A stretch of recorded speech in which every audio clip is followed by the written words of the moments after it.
one of your rivals, not Man City yet, just got docked 10 points. What happened?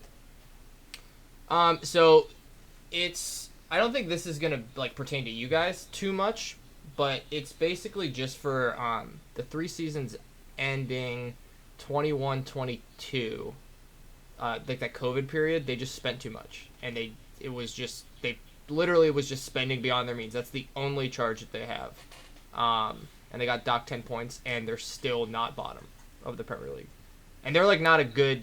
They weren't a good team in particular, but that's just. I think it's the best thing that could happen to them, truthfully. Losing 10 points? Yeah, I want to hear this one. Right now, yeah, because if they tried to go fight it and then it got pushed and pushed and pushed till next season, you might not find 3 worse teams next season. I guess I can see the through line there. It's the best season for them to get docked 10 points is essentially what you're saying. Yeah, for sure. I think this helps my bet about having the 3 bottom teams have the least amount of points still somehow. But I think it does not affect your bet at all. I don't think they're going to be bottom. Yeah. I don't think they're going to be in the bottom 3, sorry. I think that's fair. Yeah, so just one charge, minus 10 points. I think it's the most points that a team's ever been docked in the Premier League. I know that the Tuckers have thoughts on this too. I'll let you fight over who wants to go next on this and just roll. Well, I talked to a friend of the pod, Everton fan, Hank, and his direct quote is, "There's never been a better time to be an Everton fan than right now." For the fact that any press is good press, and the fact that he was getting buzz on his phone from ESPN reporting about this, he thought was, something that was a big deal for him, as well as his phone popping off at 6 a.m. from 4 different people just talking about Everton. So I think part of that optimism is coming from what Michael called out. However, the added wrinkle to this is there's another 9 points that might be coming Everton's way that's about to get deducted. Because if you didn't see, everyone else, basically the Leicester, Burnley, Leeds, and I think Southampton group that is suing Everton over this for losing out on revenue.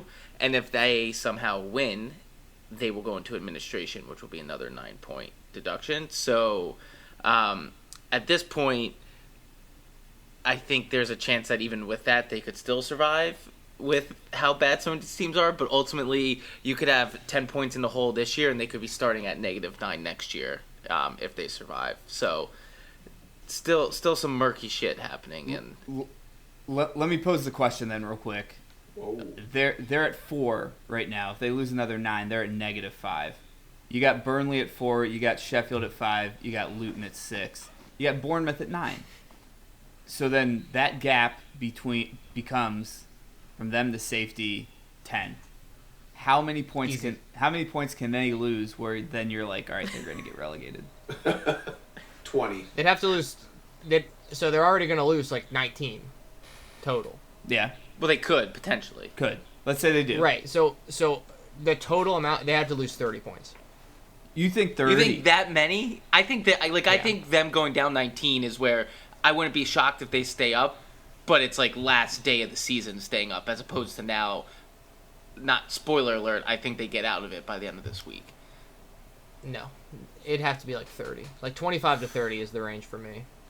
That's Hang on, wait. So Dylan, the other teams that got relegated are suing them because they should have been staying. They should have been up for the profit loss. So they lost. Yeah, they have to win that case. But if they somehow lose and have to pay out, I think it's $30 million. Everton will go into administration. You know who they need? There's only one person that can take them out of this. One person with this kind of experience. City's Man lawyers. City's lawyer. Yeah. I was going to say Wayne Rooney, but that guy probably is great too. Well, he still got relegated, but yeah. I mean, it was a hell of a. If you check, it was a hell of a run that he did with Derby. Yeah. Horseshoes and hand grenades, though, Nick. I just want to. Who cares? I just want to say, I know for people who maybe are stumbling on this and they see behind me a Darwin Núñez jersey and a Liverpool picture. I'm not trying to be funny. This is not how I want to see Everton go down. I want them to just lose and deserve it. But I don't think anyone's questioning you on this because you're saying they got to lose 26 more points or some shit for them to go down, dude. Like 25. This is the highest I've ever seen you on Everton in 3 years. Like, are you kidding me? You have to understand how, like, and I'm sure you guys do to a degree. They're not close to being as bad as those 3 teams, even however many games into the season, and it will only, like, it's camaraderie. It's literally like everybody like that. To a degree, they'll get close, and then all those teams will go, fuck, are we really about to lose relegation to a team who's docked 25 points? And then everything sets in. It's not just finishing bottom, it's literally finishing behind a team who lost 25 points. The part that's crazy is coming out of this, if you're scared as a City fan, John, the 2 things I saw is a 30-point deduction, which is wild considering that there's way more issues at your club, let's put it, until they're proven to be guilty. I'll give you that. But alleged charges. But the funny thing is, like, you guys losing 30 points, you could still probably finish in a Europe spot. Where, like, it just needs to be automatic relegation to put you down. That's the part that's more wild to me if it ends up happening this City. Yeah, if they get 30 points and they go to -2, let's just say it happens, like, this week. Where do they finish in the table? 6th. Yeah, that's what I'm saying. I do want to shout out, though, Everton's press release that made it very clear that they are looking at you in Chelsea. That was one of the best parts of the whole entire thing. Yeah. No, I mean, look, we were going back and forth about it while texting, and I got so upset that I started watching Ted Lasso, and I don't find that show to be very good at all. But it's still alleged. It's still innocent until proven guilty. I do have to reevaluate maybe some of my fandom and my priorities if it comes out to be true. I don't know if it's being a better fan sticking with them or being a better fan and being like, well, this is bullshit. I don't want any other team to do this either. So, well, to that point, I did ask Hank if they get relegated from this, if he would come join me as a Wolf supporter, and he told me he will flat out be boycotting the Premier League and will only watch the Championship all the way through. He's going to end up like that Sheffield United fan on the Whole Lot of Wolves podcast. Correct. That guy is terrible. But for different reasons. They won the game. They won the game, too. Yeah, that was painful. I needed a follow-up interview from that guy. I know. I kind of want to hit up our friends over there and be like, are you going to have him back on, please? Just be like, what the fuck? Nick, you wanted to add in something here? Yeah, see, well, first, just real quick, Hank could totally play that role like that guy did really well. But yeah, no, just because you brought up the group chat the other day, I just want to say that this is karma because, for you guys to reach our level, you had to cheat and steal and bribe. So did you really get to our level? I don't think you really did. So I just kind of been feeling that over the last couple of days, but what I'm curious about is, Michael, let me have this troll, please. Just let me have this troll. I'm just saying. I'm just claiming my next spot. I think we're all about to turn on Nick. But I am interested to see if they do get relegated, what that does with the contracts and the language, because I think it would be freaking wild to watch Erling Haaland and Phil Foden and all these guys in the Championship. I would make sure I have the Championship package. I would watch that. You do every day. It's called ESPN Plus. I know you have it. All right. Well, then I would just watch it more often then. You guys probably share it. I don't know if they'll end up in the Championship. I feel like no, they won't. No, I'm saying I think if we get relegated, I literally think it's going to be like a death penalty. It'll be an SMU situation. Like I think we'll be down in in the National League or some shit. Let me ask you a question then. Is it more important that the players? What's more impactful, if the players leave or if Pep leaves, if they go down? If it's true, Pep's gone anyway. He was like, if this is true, I'm leaving. I'm out. A lot of the allegations were before him. Just to be clear, a lot of the allegations, the timeline on them were before he was even there. So it was a lot of Mancini and it was a lot beforehand. He'll be gone. He's the most important part. He's proven that last year he won the Premier League and was like, I just don't want to have a striker. I don't want to do that. Like, he's the most important aspect to this. He'll be gone, and I hope the players leave. Like, I hope Phil Foden goes and plays for West Ham or Brighton or probably Liverpool. But, like, they didn't do this. They didn't ask for any of this. One more question, then Michael goes, sorry, is, am I allowed to make a PowerPoint like I made for Caroline to buy for your fandom, but it has to be one of our 3 clubs? I know who he choose. Yeah. There's only 2 options here, and I would consider both, but I think it'd be more fun to be with Dylan. Like, it'd be more fun to sweat the shit out. Something you've had yet to do. Until you're sweating it out. Yeah. No, What are you it just gives you talking gray about? hair and shingles. It's okay. Sounds great. We got a vaccine for that. Not till you're 60.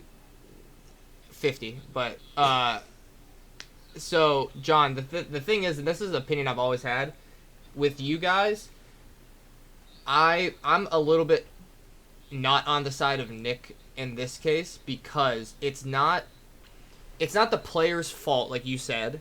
It's those players on the field, arguably one of the, if not the best Premier League team ever. Okay, it's the manner in which you were able to get those players to all be on the same team at the same time that is arguably questionable. So I think it's actually real fucked up if you wouldn't let them go because they have nothing to do with it, obviously.